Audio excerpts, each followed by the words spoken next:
we can direct them to the panelists, and we'll make sure that you guys get connected with everyone, okay?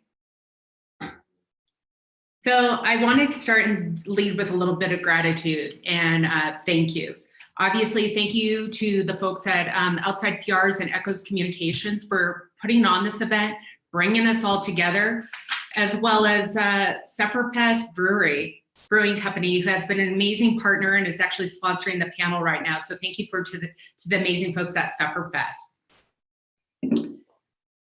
Well, I just want to, again, from my family, we're healthy, we're sheltering in place and thriving. And I don't think that could happen right now without the essential workers that are out in the communities on the front lines. And so I really, from the panel, and I think from our organizers, we just want to extend a huge amount of gratitude to the doctors, the nurses, the physicians, the postal workers, the utility companies, like the people at the check stand, people transporting our groceries, farm workers everywhere. Without you, we couldn't be going through this right now. So again, I hope this finds everyone healthy, and please lean on the community and this group here. We couldn't be doing this without any of you right now, so thank you. So let's get into it. I'm pretty excited. We have an amazing group of panelists, and I'm gonna let them introduce themselves. So I would like to hand it over to my colleague, Gloria. Gloria, please introduce yourself. Hi, everyone. So nice to have you here. Thank you for showing up. My name is Gloria Liu. I use the pronouns she, her, and I am the features editor at Outside Magazine. Prior to coming to Outside, I was an editor for Bicycling Magazine and Runner's World. And as a freelance journalist, I've written for publications like Red Bulletin, Lonely Planet, Women's Health, Men's Health, among others. And I'm really excited to be part of this panel and honored to chat with you all today. Great, thanks, Gloria. I'm gonna take it over to my friend in California gal, Teresa Baker. Hey everyone, Teresa Baker, pronouns she, her, and I would like to start by first acknowledging the native land in which we all are gathered on today. I work on matters of diversity and inclusion in the outdoors. I'm the founder of the Outdoor CEO Diversity Pledge, and I work to engage various outdoor brands, organizations, and agency in the work of JEDI, which is Justice, Equity, Diversity, and Inclusion. Thank you for having me. Thanks, Teresa. Latoya. Hi, everyone. So my name is Latoya Shante Snell. I am the food and fitness blogger of a site called Running Fat Chef. It is basically a place where I provide all of my personal inner thoughts, very uncensored, uncensored place where I basically share some of the journeys that I've gone on prior to COVID, when I was able to travel, and now still journalizing some of those journeys as we go through this pandemic. In addition, I am a sponsored athlete with Hoka One One, Ultimate Direction, and several other platforms. I am thankful to be able to express my viewpoints, my personal take, and essentially I'm just kind of echoing what was already mentioned. Thankful for the essential workers that are out here who are essentially putting their lives out here on the line to make sure that we're all safe. So I hope that we're all able to do our parts. Thanks, Latoya. Kristen. Hey everyone, I'm Kristen Freaney. I am the director for Emerging Leaders Programs for the Outdoor Industry Association. And so that means in so many words that I run our Skip Yowl Future Leadership Academy, and then do some other work kind of at the intersection of industry and education to help make career paths in the outdoor industry more accessible, more sustainable, build more conscious, values-driven leaders to take over our companies and outdoor recreation brands and organizations long into the future. Awesome, thanks, Kristen. So let's get into this. Let's do this, right? There's a lot of things going on. There's a lot of emotional and mental effects happening right now in our country. And I kind of want to start with Gloria and her organization that has been communicating from day one what's been happening with COVID, the pandemic, and outdoor recreation. And so Gloria, can you share like what you've been seeing on a national level? Yeah, so working at Outside Magazine has been definitely an interesting insight into the changes that we're all experiencing, which have happened really rapidly in the last 6 weeks. I think that I think we can all relate with the feeling that, like, you know, everything escalated pretty quickly, and before we knew it, we were sort of in a world that we didn't recognize, and we were playing by new rules. So as a member of the media, it's been one, fascinating not to watch, sort of be at the leading edge of all the information coming in. You know, we watch the news every day. We really can't get away from the news. It's our job, and it's our job to disseminate the news. And it's the role that I think that we've played, and I think a lot of publications have tried to play, is to sort of fill that gap for people between what the official guidance has been from organizations like the CDC or like your state and local governments, and, you know, what it means for our day-to-day lives, especially as it pertains to the things we love, which is the outdoors. And, you know, I think that the guidance from our local officials has been vague for a reason. You know, I think that they wanted to let people make their own decisions because we do live in a free country, and it's our personal responsibility to make our decisions. But we did see that people wanted guidance about things like, hey, should I wear a mask when I go running outside? You know, is 6 feet enough distance? Is it okay for me to go backcountry skiing right now, or do riskier activities like mountain biking? And Outside, and again, other publications too, have really made a lot of effort to be that source of guidance for people, and just, you know, tell them like, hey, here's how you can do this, still do the things you love responsibly, or adapt the things you love so that you can play your part and do your part in keeping all of our communities safe. Right. Thanks, Gloria. Latoya, you are an athlete, and you have a strong platform with your brand partners and your social media presence. Can you speak to a little bit what's happening in your local community and what you're seeing right now? Well, I won't lie, it's nothing short but overwhelming. In the last 30 days, I've lost over 10 people within my personal circle, whether I knew them through online interactions or in my everyday life, some who were close and personal friends. It's been hard, you know. Sometimes there's so many mixed messages out there, especially on social media, where sometimes I feel like some of us, particularly my audience, my online community, feel like they're not sure of which way to go, or they feel some type of pressure to completely continue their performance. And the reality of it is that all of this is very new. You know, like we can't compare this to a pandemic that's happened before, because nothing of its nature has actually happened in our own lifetimes. So I've been encouraging people that if you do happen to go outside, especially if you're in somewhere like where I'm at, I'm in New York City, practice more than 6 feet apart. If there is a day that you do not feel like you are open to going outside, or you're looking at someone else and they're highly performing, but you're not able to do it, don't assume that you're a failure or you're no longer an athlete because of it. Instead, we have to be a little bit more kind to ourselves through this. I think that, you know, following things like WHO and CDC is probably the better way to go, versus sometimes we're listening to different information. We're not sure which way to actually go, which direction to take. And that's really what I've been encouraging heavily to my community, as well as practicing good mental health practices. This is not the time to worry about, you know, the quarantine 15 as something that's been put out there. I feel like it has a negative connotation added to it. We shouldn't feel pressured to try to take on a normal lifestyle, because nothing about this pandemic is normal. So I've been trying to take it day by day, making my goals a little bit smaller and just really leading by example. Right. Well, thank you for sending this message to your audience, and I'm really sorry to hear what's happening in your community right now. Our hearts are with you. Okay. Thank you.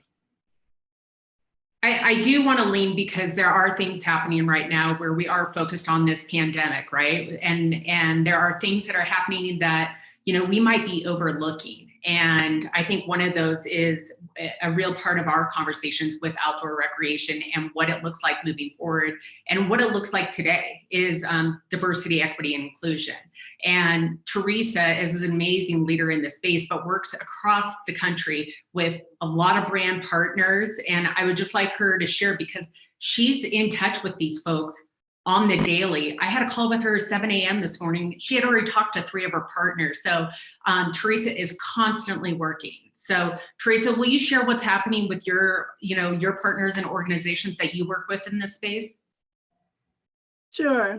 I think people are trying. People are continuing to try around this work of diversity, equity, and inclusion in the outdoors. But I also understand and can relate to it being an easy topic right now to overlook, because there's so much happening right now. But JEDI has always been on the back burner with a lot of agencies across the country. The conversations that I'm having with people is that this is still important to them. Even though they may not be expressing it publicly, it's still a topic that's of concern to them. And we're having conversations on what can they do now to prepare for when the outdoors opens again. Right. What can they do with the staff, the current staff, staff that they still have in place? What can they do to show their commitment to this work? And these are the conversations that I'm having. They're still not easy conversations to have. They've always been difficult. But right now, people are trying to make sure they keep that lens open and also address the issues that are happening around the current pandemic. So it's just encouraging people and making sure that they don't feel pressured around this, because right now there's so much pressure to do so much and to get it right and to not do it wrong. So I just want people to understand that let that pressure fall by the wayside. Let's continue to have the conversations. Let's continue to push this work forward. Let's not forget about it, but also take a step back, take a breath, and understand that we don't have to accomplish everything all at once. Right. And I'm getting that from all of you. It's like, now's the time to give ourselves a little more space, but I still agree, like, we need to continue to do this work, right? This is our community. This is what we do. It's for the health and wellness of our country. And I'd like to maybe shift to Kristen a little bit, because she is working and has worked with a number of leaders through the Emerging Leaders Program through Outdoor Industry Association, but she could probably talk about what's happening from the industry, from the association. And then, she is connected with 30 plus leaders that are going through this right now that represent brands, nonprofits, and other organizations throughout the country. So Kristen, would you just kind of share what you're seeing from your vantage? Yeah, absolutely. I think it plays into all the other stuff that the other panelists have mentioned. There's a lot of really strong feelings. There's a lot of feelings of not really knowing what's next and what to do and how to approach this. We are in the midst of running our Future Leadership Academy right now. And so that group of 36 folks has actually been mentioning that this is such a great time to have that support system of other folks who are going through this and dealing with the issues and, the general sense of grief for, our kind of the life we had prior to COVID. But there's also, I think a lot of leadership lessons that we need to take away from this and think about, how this has been approached both from, our political leaders and our brand leaders. And I think, companies and organizations that have led, with a values-based vision are the ones who are going to rise to the top during this. And, as much as we are in the thick of it, I think we are also starting to think about, like, what are some of the lessons we can take away from this, and what's some of the positive that could come out of this terrible situation, right? So what are some things that are going to be different that we really need to capitalize on? We are seeing a huge increase in people getting outside for the first time or for the first few times. And so how do we really leverage that and make sure that those folks feel comfortable recreating outside and continue to do that after this situation? We've seen a big shift to remote work, which I think could be a huge improvement in our industry in terms of being able to hire folks who are not typically in these super homogenous centers where we have brands based. And so I think looking to that kind of stuff is important as well. While we're also giving ourselves a little bit of grace and kindness around, what we're really dealing with in the day-to-day of this. Right. Thanks, Kristen. And I would agree. And we'll talk about that at the end, is like, with all of this, what are some of the go forwards that we might have? And I think right now we're all feeling, because we all, in our cases, we're all able to work remotely, and that's a privilege right now. And so we need to acknowledge that, but also it might help shape, conversations of a recruitment tool to get more folks into this industry, and that you necessarily don't have to live in these hubs, right? So thank you for bringing that up. A lot of you, most of you, all of you actually are leaders within your communities, and like I said, nationwide. And, I kind of want to just, and this is going to be open conversation, is, if you could say like some of the best practices that you have been seeing right now, or that you are doing, that you can share to this community as far as recreating responsibly right now, because it looks different. It is that the normal that doesn't exist anymore, right? Like, so what is happening that you're doing right now and that you're seeing? And I can also share what's happening at Outdoor Alliance with our community as well. But I'll give it to you. Maybe Gloria, do you want to start at that again, because you're seeing it from a nationwide standpoint? Yeah, sure. I think what we're seeing is, outside, is that people are adapting. And obviously, as outdoors people, we have always relied on activity, exercise, our sports, nature to, as an outlet, as a therapy. And while it's true that, a lot of the wildernesses we may be used to escaping to are no longer available to us right now, and some of the activities some of us are used to relying on aren't available, what we're seeing is like people are really adapting and almost finding a new relationship to how they define exercise and nature.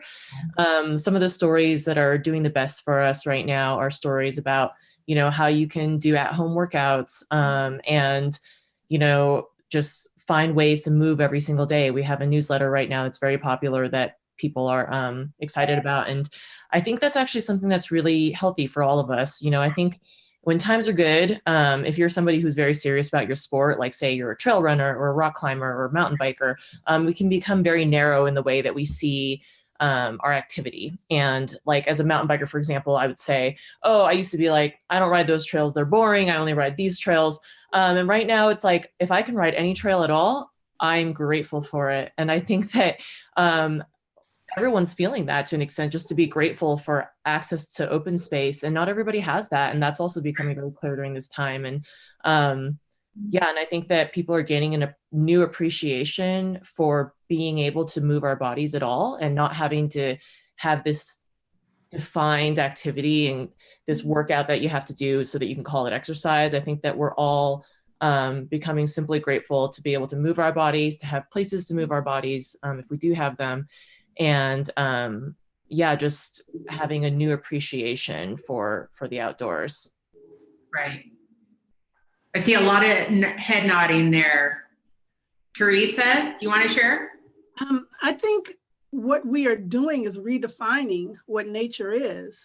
Mm-hmm. I think, seeing people with backyard campouts and doing amazing things just in their neighborhood, and not really looking at that as nature.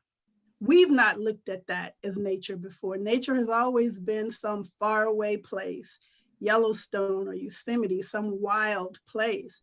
But I think what we are better understanding is that nature is right outside your front door. All of these places need our protection. And it's not just the faraway places. It's the lazy ass weekend hikers and climbers that there are more of us than there are of these elite athletes. And I think we are redefining what nature is in a way that's been forced, but also a conversation that's, been in the making for a while now, redefining what nature is, our obligation to protect it, and just finding things to do in city parks, regional parks. It doesn't necessarily have to be the huge national parks. Right. Well, and I think Latoya can kind of speak to this. I mean, she lives in Brooklyn and she's surrounded by local parks, but also she's an athlete. So she's had to pivot what, her training schedule looks like. So Latoya, you want to talk about what's happening at home and in your community right now? Absolutely, sure. So right now in New York City, most of the parks are actually closed.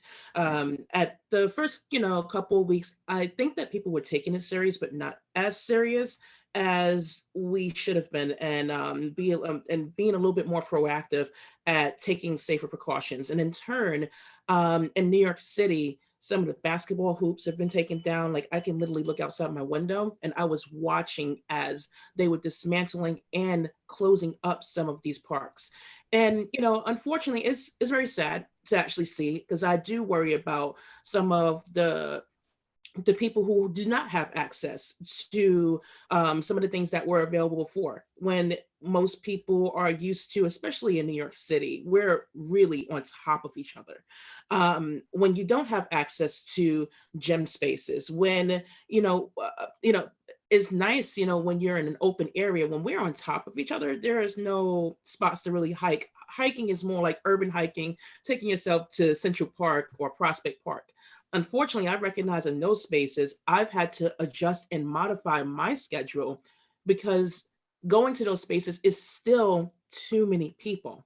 So what I've done is, and I've saw that a number of people, especially influencers, athletes, people who are fitness professionals, we've literally taken it to online. We've utilized spaces like Zoom.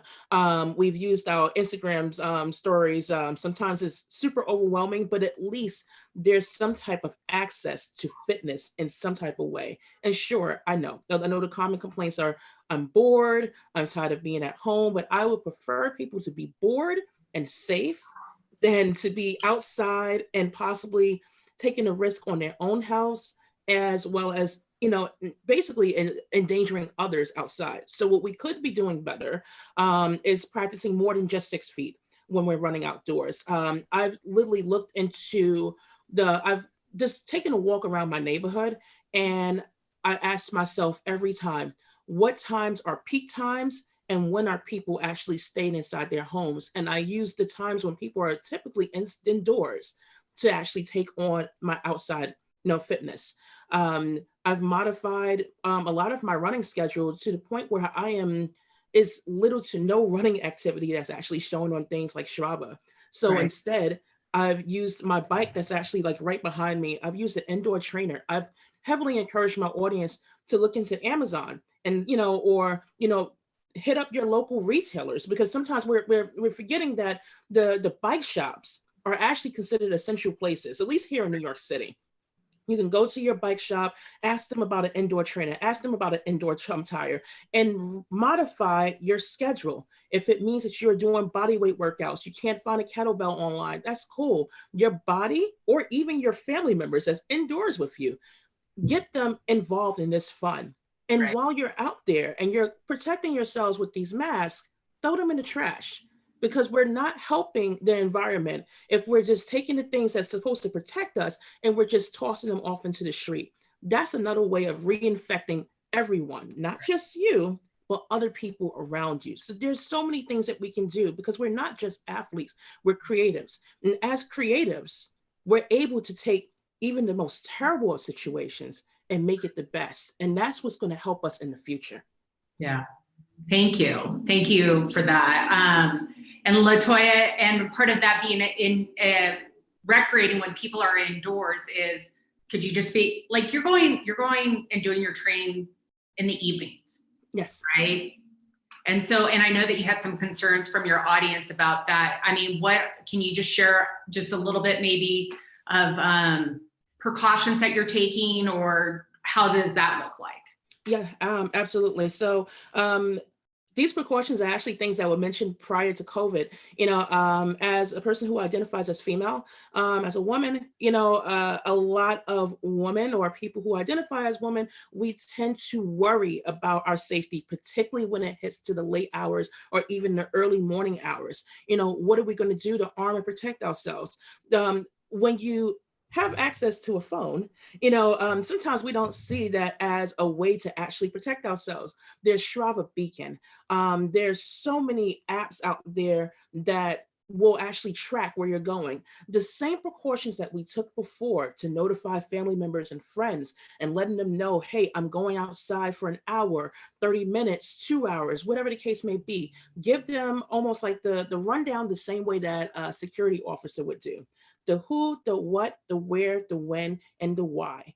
Give people a basic understanding of where you're going, how far you're going out. Try to keep it local, particularly because of this pandemic. It prevents the spread, and you're able to stay within areas that you are familiar with. Right. That was some of the things that I take on.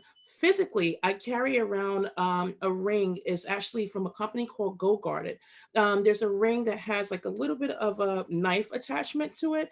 And nobody ever wants to think of themselves in a situation where they have to defend themselves. But there are so many online communities that's teaching people self-defense. Right. Take advantage of those moments right now to sign up for a class.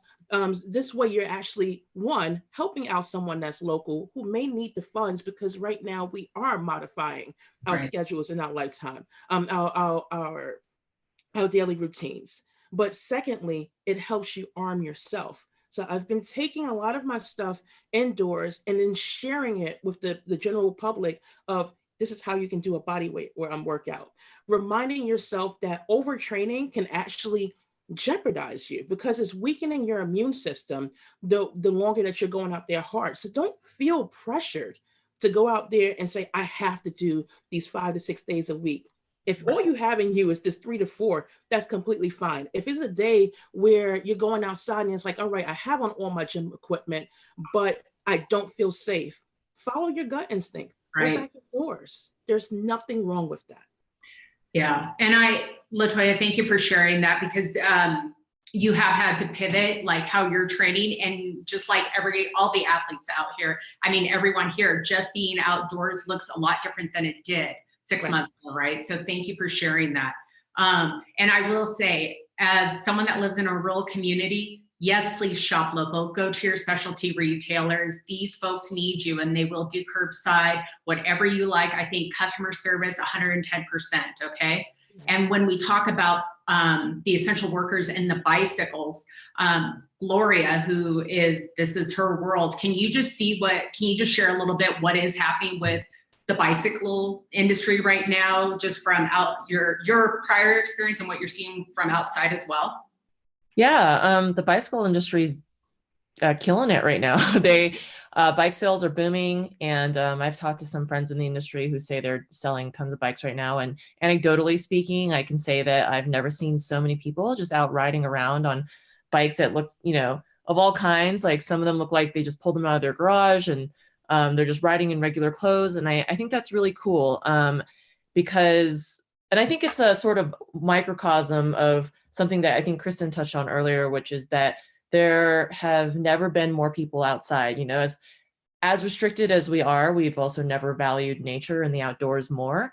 And there's all these people who are like walking more and hiking more and riding their bikes more.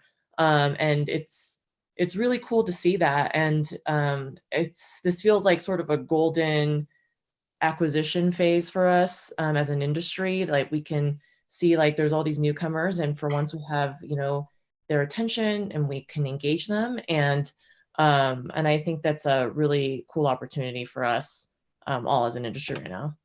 Yeah, no, absolutely. I got my toddler on a pedal bike, his first one, and we've been out there in our community and just seeing all of our neighbors. I think my dog is tired of all the walks that are happening right now. So no, I agree. And again, the bicycle, thank you for all those folks in that industry working and the mechanics on that are getting us around on bicycles. So thank you.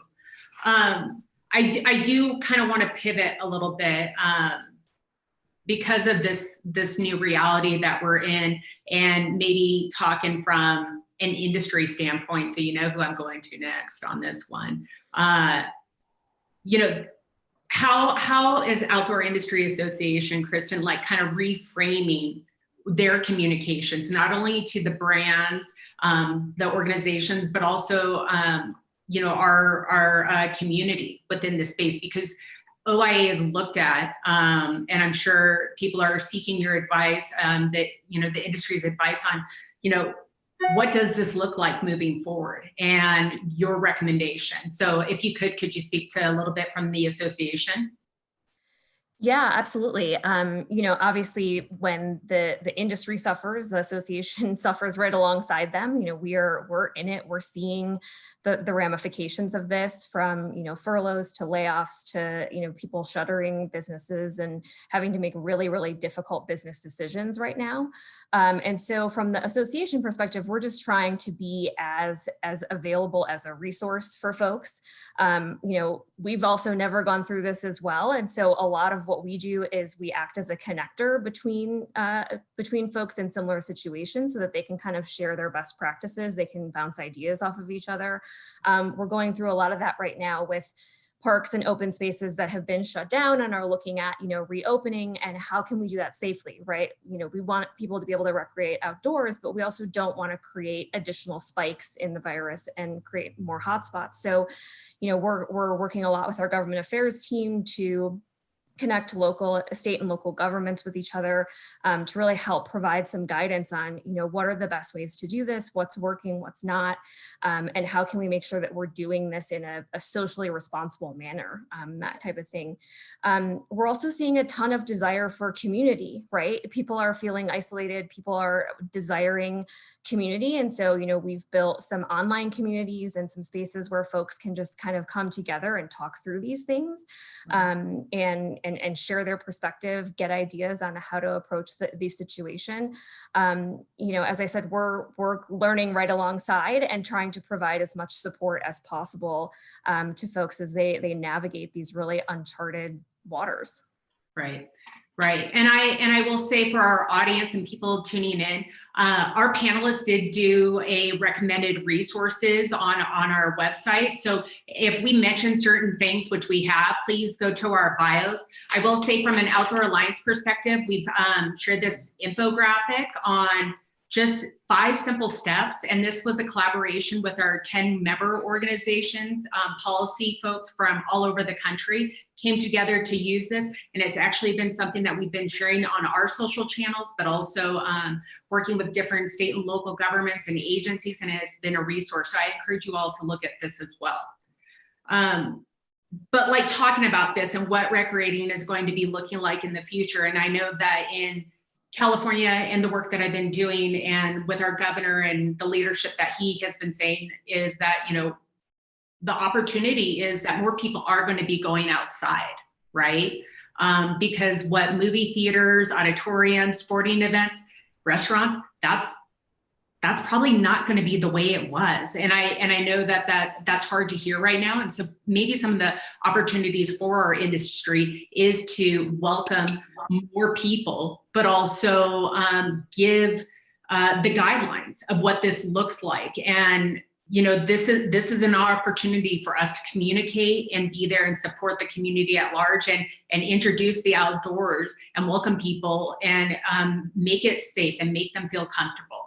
So, Teresa, you're working, how many CEOs have signed the pledge today? About 75. That's amazing.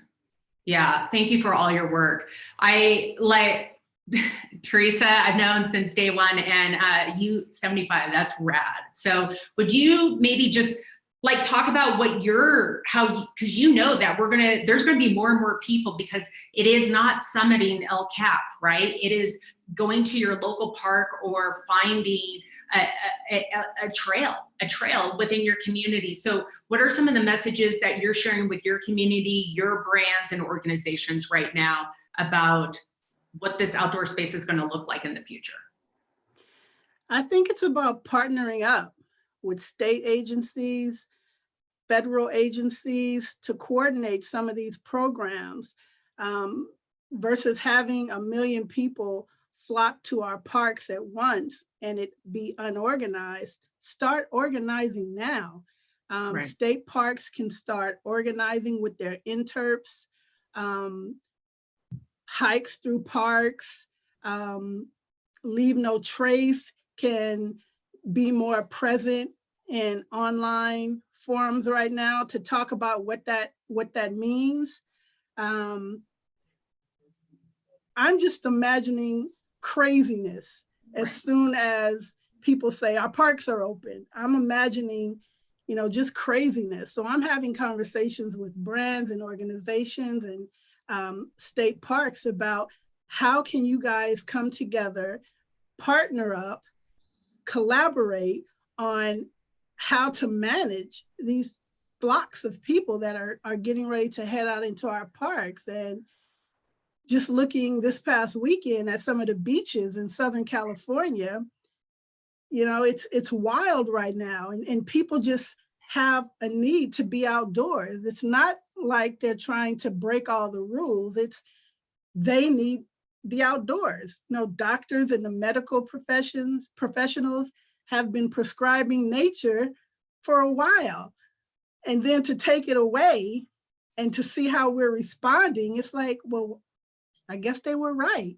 Nature is relevant in all of our lives. So come together, organize. I'm seeing a lot of people online, bringing forums together, talking about what they can do inside.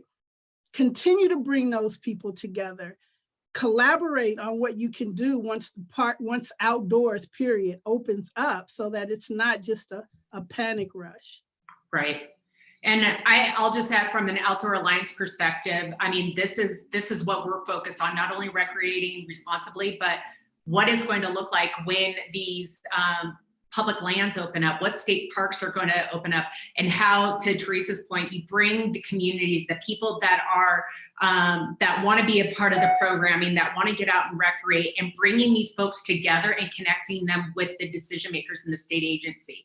And we'll talk about this when we say like what our go forward is, but to Teresa's point, be a part of these communities right now, because when these public lands and parks and state, local, wherever you are, they're going to open and they're going to need your support. So I would just encourage you to reach out to those folks, and I can always be a resource as well. And any of our panelists, to be honest, everyone is an expert in this. And then maybe like, and I'm just looking at time here, so we have time for a few more questions, but Gloria, sorry, you are our media person. So I do, and you have such a large platform, and can you talk about how Outside is shifting their messaging on their social platforms and the content that you're putting out right now, with everything that we had talked about? Like, what are like specific things that you guys are doing and recommending, or resources that you are pointing people to? Yeah, well, we are continuing to obviously provide coverage around coronavirus. One thing we're also seeing is that, we're sort of trying to keep in mind too, the role that we play in the media landscape. There's some amazing publications out there. There's New York Times, there's The Atlantic, there's Washington Post, and there's a lot of people doing some amazing reporting around coronavirus. And we've, in the early part of the quarantine, like I said, tried to take a leadership position and being thought leaders to tell people this isn't the time to take risks in the backcountry. This isn't the time to push it really hard. And you should probably stay more than 6 feet apart. So we've played that guidance role. And now I think as we're settling in, we're also trying to help people find, if not an escape from this reality, then the positives of this reality. And we're trying to do stories that, make people feel better and help them cope. We are doing stuff, like I said, about indoor exercise. We've done stories about baking bread. and how to be more self-sufficient, how to take this time to develop some skills that you may not have had before. We're going to be doing some stories about gardening, about walking, which is a wonderful activity that, you know, most people can do. And yeah, we're really trying to be sort of this like source of positive, like positive, if not positive news, then like positive advice for how we can all make the best of this and move forward in a good way. And one of the, like one example of this is we actually dedicate our Saturday newsletter now to good news about the outdoors and the environment. And, you know, as much as it takes a little bit of extra work to find, we come up with, you know, 10 pieces of positive news to share with everybody every week.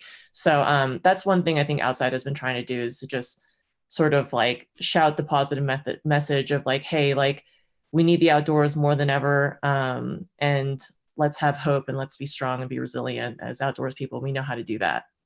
That's awesome. Thanks, Gloria. Anyone else would you like to add to that? Sure. I think during this time, gosh, and I just lost my thought. You know, I think during this time we have to remind ourselves to be a little bit kinder. The one thing I do know that this is it's a really tense time, and sometimes we find ways to take our aggression out on the people that's in front of us. And those are the times where I have to remind people to really just take a step back. Not so much like, you know, I have to imagine completely of what it's like to be in their place, but imagine seeing some of the things that's really unnatural at this moment. My heart goes out to essential workers. And I'm not just talking about, because I think sometimes when we talk about hospital workers, we're only thinking about the medical team. We're Right. not thinking about the cleaners. We're not thinking about the staff who have to now go to hotel rooms and they're not able to see their families.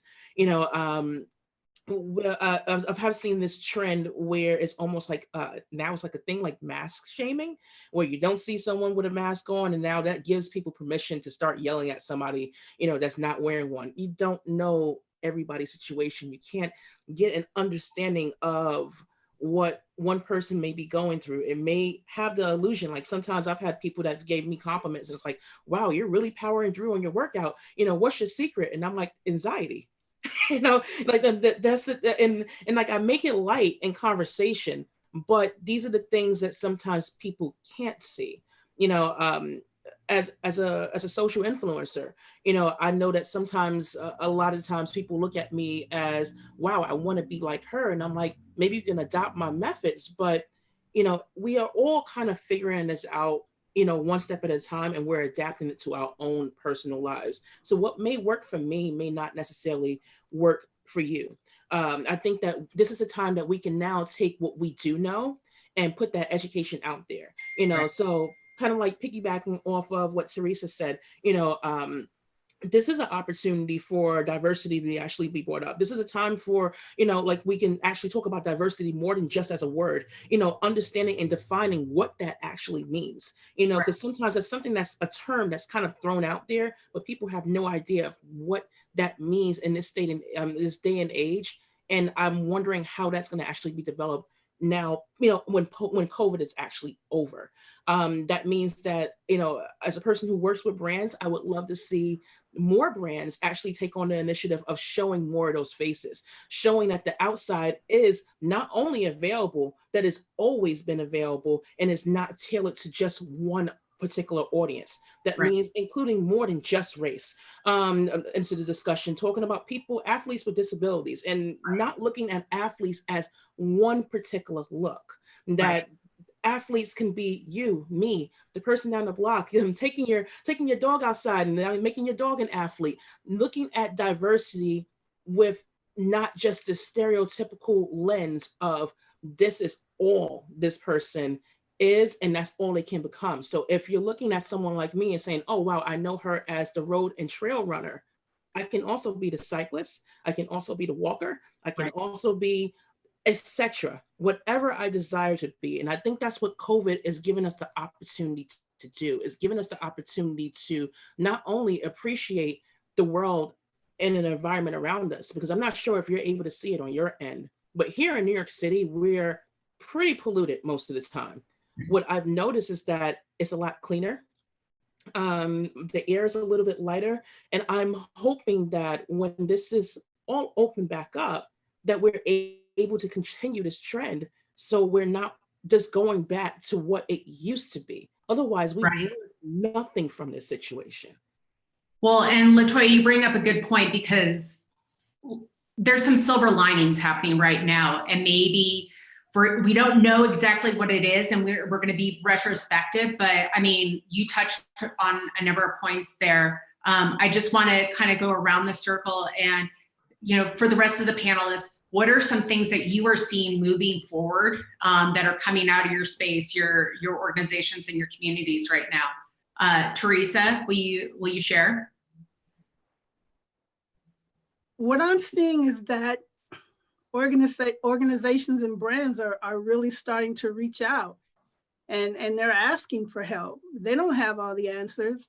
Just because I work on matters of diversity and inclusion, that doesn't mean I have all the answers.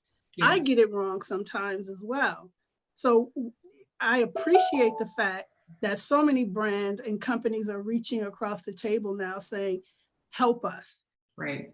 We don't have all the answers, but let's partner up and find a way to connect and work on some of these issues together, so that when we are able to get back out there, when businesses open back up, we will have a plan in place. So I appreciate that. That's awesome. Thanks, Teresa. Kristen, what are you seeing from your end? Yeah, I mean, I think I go back to what Latoya was saying. Like, I really hope that we take the lessons from this and we learn something from this. I mean, my general feeling is that we were operating at a breakneck, unsustainable pace as a society prior to this. And this whole situation flipped everything on its head. And it basically took us from saying, we don't have time for that, we can't consider that, that's not part of our strategic plan, and turn it all upside down. And so now truly anything is possible, right? Like, we've all just been kind of flying by the seat of our pants for the past 6 to 8 weeks. And so let's take that momentum, let's take that opportunity to kind of reset and rethink and restart, and use it to implement these things that were formerly impossible, right? You know, remote work for a lot of folks who were really deeply invested in having brick and mortar offices is a reality. And so how can we leverage that and keep that going? You know, for a lot of brands, this is going to be an opportunity to pivot into a whole new consumer segment. You know, they've catered so often to that typical athlete, the extreme outdoors person. And now you're going to see a whole segment of folks who want good walking shoes. They want good running shoes, right? They don't need all the extreme sport gear. But that's a great opportunity for these retailers and brands to recover from this, is to lean into this new market segment. But I also want to make sure that we take care of the places that we play in, right? And so, you know, as Teresa was saying, let's not flood those spaces. Let's not flood small mountain towns. Let's stay close to home. Let's help educate people and not shame people into taking care of the outdoors how we know how. And let's make sure that, you know, we work to get folks into positions of power that kind of share those values. Thanks, Kristen. Gloria. Yeah, I love everything everyone has said. I think the one thing I'd add that I see happening and that I hope we take forward is, and this may not necessarily be specific to the outdoor industry, but I definitely see it happening in its own way in the outdoor industry, is this the idea that we are all connected and that our well-being is depends on the well-being of the rest of everyone else. And you know, the way that I'm seeing this happening in the outdoor industry is I've seen, you know, we have a running list at outside of, I think it's now probably over 100 companies that have, you know, pivoted in some way to help towards the COVID-19 fight. You know, we have companies that have domestic manufacturing facilities that are making masks and making PPE for healthcare workers, companies that are doing charitable things to help people who are out of work, and companies that are donating like bikes to essential workers. And you're seeing this like massive rush to help from the industry. And I think that even if we look just at our own social circles, we can say that most of us our communities, most people we know are doing their part. Most people are social distancing and staying home and sacrificing the things that they would otherwise love to do. And, you know, that's like really encouraging. I think that in the outdoors, we have a little bit of a myth of rugged individualism. You know, it's like in the past, we've always been like, oh, like I go out and do all this stuff with myself and, you know, on my own, and all I need is myself. And like, you know, I can go camp and like get away from everybody. And I'm an island, or I live in a van and I'm an island. And we're realizing like none of us are islands. And I think that seeing something like that once in our lifetimes can be life-changing, you know, like to see like the goodness of a collective group of human beings all working together for one goal. We've never seen anything like this in our lifetimes. And I know there's a lot of BS out there and people doing stupid stuff that's countering this, but there are way more people who are working together towards this cause. And that's like the spirit that I hope we take forward with this. And I actually believe that we will. Like, I think that changes the way that you see things, and it changes the way you see other people in a lasting way. Yeah, you're absolutely 100% on that one, Gloria. Thank you. I think from my end, here's the time.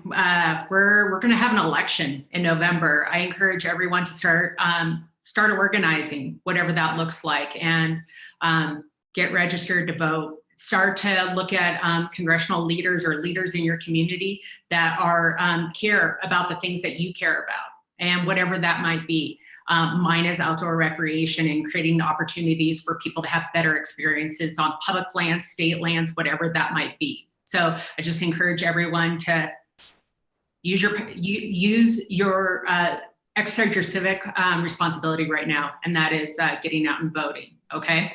And with that, we have time for maybe questions or a closing by Jess at Outside PR. Hello. Yeah, wow.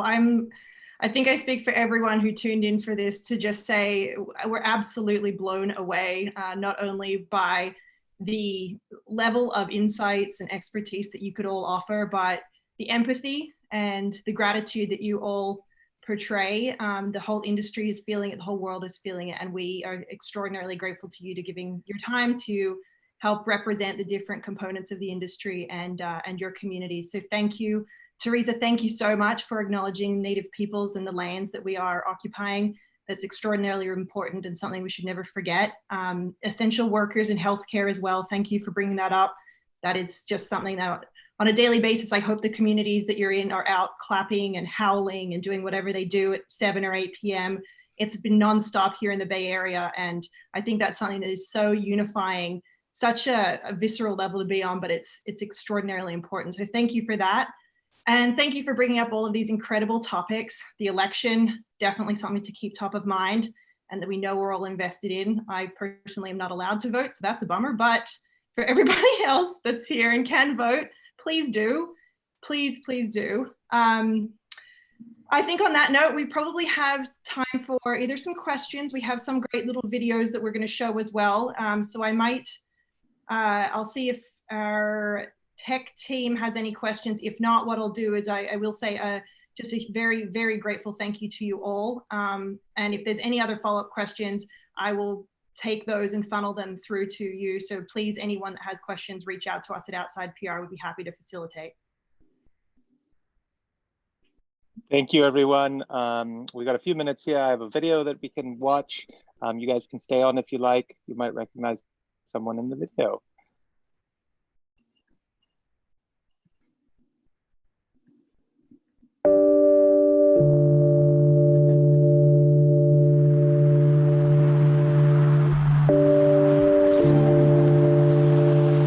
My name is Latoya Shantae Snell. When I lost my mobility, that's when I started my fitness journey. No doctor was going to tell me that I couldn't move. I lost over 100 pounds. The blog that I started is called Running Fat Chef. The people that follow me online keep me honest.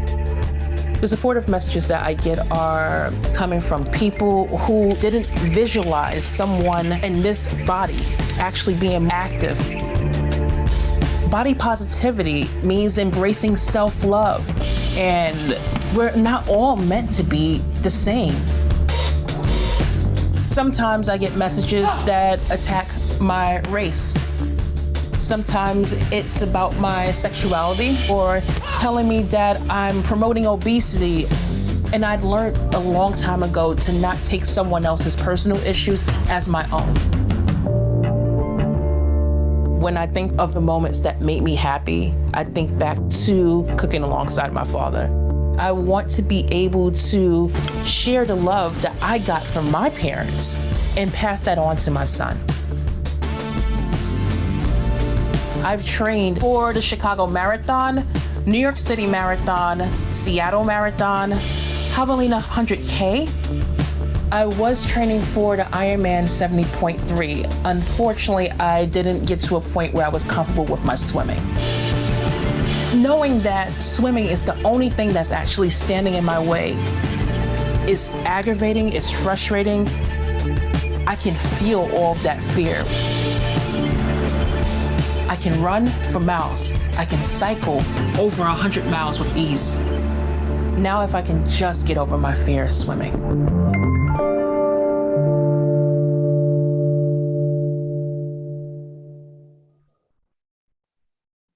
Yeah, Latoya.